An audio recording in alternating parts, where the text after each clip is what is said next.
تو روح افزا تازگی اور ٹھنڈک کا احساس، روح افزا نیچرل اجزاء سے بنا ہوا روح افزا 110 سال سے اس کام پر ہے، یعنی کہ ان اجزاء کے ساتھ اسی کام پر ہے کہ مجھے آپ کو یہ ٹھنڈک پہنچائے اور انرجی اور نیچرل جو ہے اجزاء کے ساتھ ہمارے جسم کو فرحت بخشے۔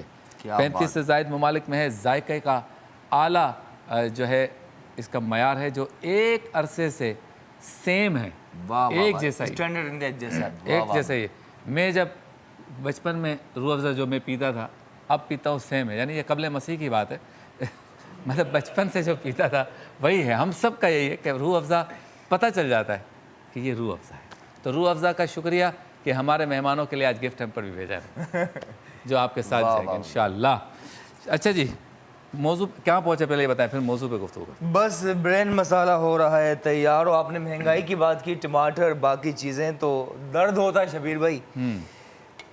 تو کہتا نا کہ واہ واہ واہ واہ، بدل چکا ہے بہت اہل درد کا دستور، تو ایسا بھی ہے۔ اور یہاں آن دی ادر ہینڈ دیکھیں چٹپٹا مزیدار ہے۔ واہ ان دی اینڈ شبیر بھائی اس میں ہم نے لال مرچ، ہلدی، نمک ایڈ کیا تھا، اب پسا ہوا گرم مسالہ جسے ہم نے خود بھون کر پیس کر رکھا ہے، ٹھیک ہے، یہ اس وقت ڈالیں گے، یہ اس وقت ایڈ کرتے ہیں۔ یہ کوئی آدھا چائے کا چمچ سوکھی میتھی، I think one of the main ingredient ہے جو اس کے فلیور کو انہینس کرے گی۔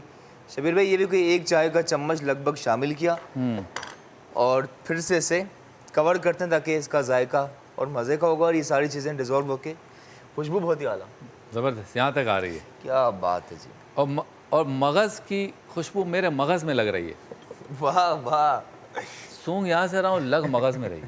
کیا بات ہے۔ شاہ صاحب، جمعۃ الوداع کی کیا اہمیت ہے؟ آخری جمعہ ہے کل اس رمضان المبارک کا۔ دیکھیں جمعۃ الوداع کی اس اعتبار سے تو اہمیت ضرور ہوتی ہے کہ اتنا عظیم اور بابرکت مہینہ ہم سے رخصت ہو رہا ہے، اچھا، اور ہم نے اس مہینے کے اندر اللہ رب العالمین جل وعلا کو راضی کرنے کے لیے کوئی ایسا کام نہیں کیا کہ جس پر ہم خود مطمئن ہو سکیں، اور اتنی بابرکت راتیں، اتنے بابرکت دن، اس کا ہر لحظہ اتنی ساعتوں والا کہ جس میں نفل کا اجر فرضوں کے برابر ہو جائے اور فرضوں کا اجر 70 فرضوں کے برابر ہو جائے۔ ہر وقت جو ہے کہ دعاؤں کی قبولیت، رحمت، جہنم کے دروازے بند، جنت کے دروازے کھلے ہوئے، واہ واہ واہ، شیاطین کو جکڑ دیا گیا ہے، اور اکرام و انعام کی بارشیں ہو رہی ہیں، لیکن ہم نے غفلت کے اندر اس رمضان شریف کے مقدس مہینے کو گزار دیا۔ روزہ بھی رکھا تو صرف بھوک پیاس کا رکھا، جس میں جھوٹ بھی چل رہا تھا، غیبت بھی چل رہی تھی، بد نگاہی بھی ہو رہی تھی، حرام باتوں کا ارتکاب بھی ہو رہا تھا، نمازیں بھی ضائع ہو رہی تھی، تو یہ گویا کہ اتنا اہم ترین وقت ہم نے ضائع کر دیا۔ تو جمعۃ الوداع کی یہ ایک اہمیت ہے کہ بندہ اس میں حاضر ہو کر کے یہ آخری و مبارک جمعہ ہے، جس طرح مفتی صاحب نے ذکر کیا کہ جمعے کے دن تو عام مہینوں کے اندر بھی جمعے کے دن اللہ رب العالمین عبادتوں کے اجر و انعام کو بڑھا دیتا ہے، یہ تو رمضان شریف ہے، تو رمضان شریف کا جمعہ کس قدر اپنے اندر اپنے دامن کے اندر فضیلت اور رحمتوں کو لیا ہوا ہے، لیکن اس کے باوجود ہم نے سستی، کاہلی اور دیگر کاموں میں وقت گزارا۔ تو یہ جمعہ اس اعتبار سے بڑی اہمیت ہے کہ بندہ اپنے اندر ایک بیداری پیدا کرے، اور اسی جمعے کو کم سے کم سبب بنا کر اللہ کے حضور سر بسجود ہو کر اپنی خطاؤں کی معافی مانگے، اور اللہ رب العالمین سے طلب توفیق کو طلب کرے، اور یہ ارادہ مصمم کرے کہ جو ہم سے غلط، یعنی مضبوط اور محکم ارادہ کرے کہ جو ہم نے غلط کام کیے ہیں ہم اس سے نفرت کرتے ہیں اور آئندہ اس کا اعادہ نہیں کریں گے، اور اللہ کے احکام پر ہم عمل کریں گے۔ تو یہ جمعے کا جمعۃ الوداع ہے، یہ خاص طور پر ان چیزوں کو دلوں کے اندر ابھارنے کے لیے، اور اس کی برکت و ثمرات اور رمضان شریف کی اہمیت کو مزید دوگانا کرنے کے لیے، اور اتنا بابرکت ہمارے سے مہینہ رخصت ہو رہا ہے اس پر غم کرنے کے لیے، تو میں سمجھتا ہوں یہ بہت مبارک ساعت ہے۔ بہت خوب۔ تو ویسے تو نارملی ہمارے گھر پہ جب کوئی مہمان آتا ہے تو وہ رہتا ہمارے پاس ہے، کھاتا ہمارے پاس ہے، چیزیں ہماری استعمال کرتا ہے، اور جاتے جاتے تحفے بھی ہم سے لے جاتا ہے، پھر بھی ہم کہتے ہیں کہ مہمان کا آنا برکت کا باعث ہے۔ جی جی، لیکن رمضان کیسا مہمان ہے، واہ واہ واہ، جو لے کے کچھ نہیں جاتا، دے کے جاتا ہے، بخشش دے کے جاتا ہے، مغفرت دے کے جاتا ہے، توبہ کی قبولیت دے کے جاتا ہے۔ تو مہمان جا رہا ہے، اس پہ غم تو یقیناً ہوگا۔ ایک مختصر سے وقفے سلام علیکہ یا رسول سلام علیکہ، سلام علیکہ یا رسول سلام